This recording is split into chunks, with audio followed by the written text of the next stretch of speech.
I just don't see a future together. Very painful things to hear from your avoidant partner. And most of the time when you hear this, it's coming out of nowhere. The relationship felt like it was going wonderfully. You thought you had finally met your person, and suddenly they're telling you there's no future together? And it's usually accompanied by things like, I can't give you what you need, and we're just not compatible. It doesn't even make sense because the relationship felt so great. So how can there be no future together when things were going so wonderfully? What happened is that the avoidant got triggered by something in the relationship. This is a person with a very specific set of fears that all stem from consistent childhood emotional neglect. Dismissive avoidance and fearful avoidance that lean heavily dismissive, they grew up in households where their emotional needs were not met. Their feelings were dismissed, growing up in households where you don't talk about feelings. When they had needs, emotional needs as a child, it was rejected. They weren't able to express themselves. So what they learned is that emotional closeness isn't safe, expressing themselves isn't safe, being vulnerable isn't safe. Deep down, they long for it, but when they get it, it triggers them. So what most likely happened is that they recognized, at least at some level, that being in a long-term committed relationship with you was going to actually mean that they were going to have to show up for you. They're going to have to meet your expectations. They were going to have to be emotionally present with you. They were going to have to meet your emotional needs. And that was too much pressure, and it felt like it was just incompatible for them because the relationship didn't feel easy anymore. Avoidants generally look for this fantasy relationship that doesn't actually trigger their attachment wounds. And this fantasy relationship is one that doesn't actually exist in the real world. It's one that's easy, without pressure, where there's no expectations put on them. There's no conflict, and there's no real emotional intimacy. It's all surface level validation. That's the kind of relationship that they fantasize about. Now, early in the relationship with you, it is the shared fantasy with a dismissive avoidant. It is a fantasy world. It's a romance novel. It's a fairy tale. It's not real. There's no real emotional intimacy when you don't really truly know the person. And you don't have a ton of expectations right at the beginning of the relationship. There's no deeper commitment, and there's usually no conflict. But as the relationship progresses, it also gets more real, which means closeness builds. That's a trigger for them, because being close to somebody, well, they've learned to associate that with rejection and even abandonment. Conflict, well, that means expressing their needs, expressing their feelings, which got rejected as a child, so it feels unsafe to them as an adult. And your expectations, that's a massive trigger, because they couldn't meet the expectations of their parents or caretakers as a child. Not only were their emotional needs not met, there was usually very high expectations put on them, and they only got love and affection based on meeting those expectations. So it creates this deep wound of shame where they feel like they're not lovable and they're not good enough and they're never going to meet expectations.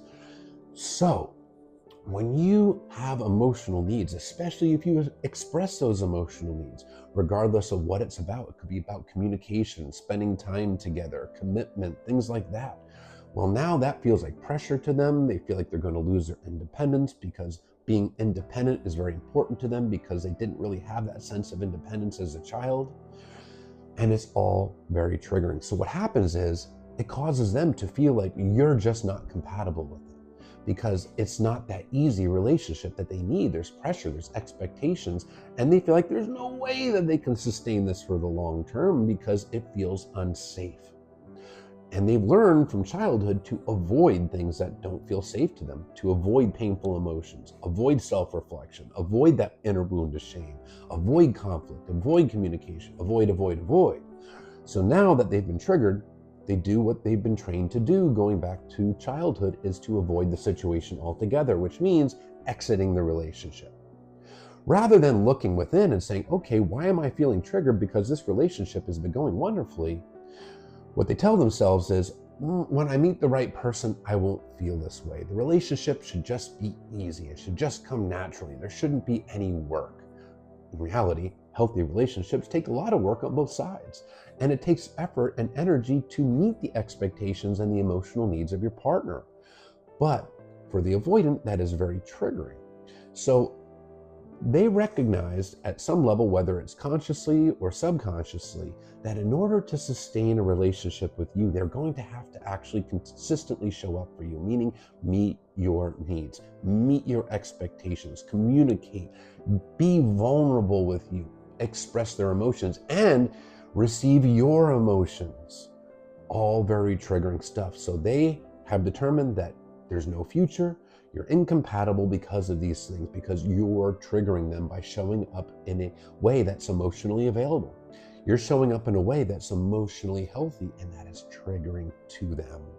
So it's not that you are doing anything wrong. It's that they don't have the emotional capacity to sustain a future with you.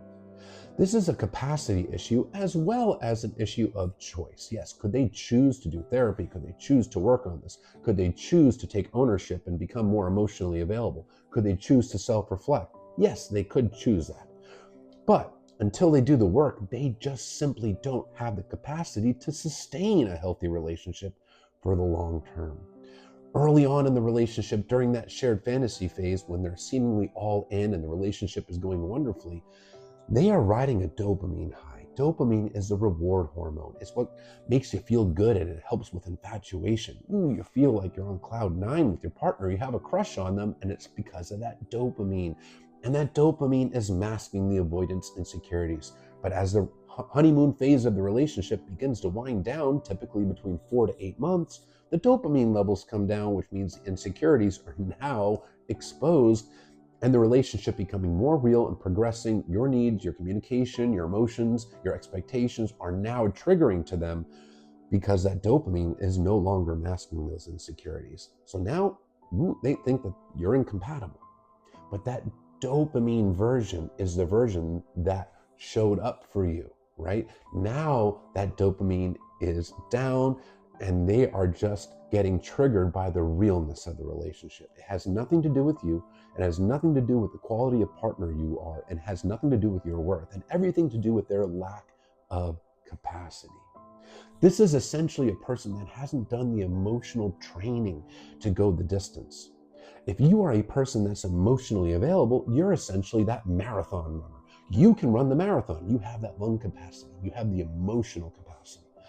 But the avoidant, even though at some level they want to run that marathon, they've never ran a day in their lives. So they can sprint with you at the beginning, but then they get winded because they don't have that lung capacity. They don't have that emotional capacity to actually go the distance. So they're running side by side with you, but all of a sudden you're taking off, and they're running the other direction now because they don't have the capacity. So don't blame yourself. Don't beat yourself up. And they genuinely don't understand that it's them due to a lack of self-reflection, and they think that they're just not compatible with you. Reality is, until they do the emotional work, until they do the therapy, until they heal their wounds, they're actually not compatible with you. Because if you're looking for a deep, emotionally intimate relationship that involves vulnerability, communication, meeting each other's needs, respecting each other's boundaries, this isn't the person for you. And it's important to recognize that.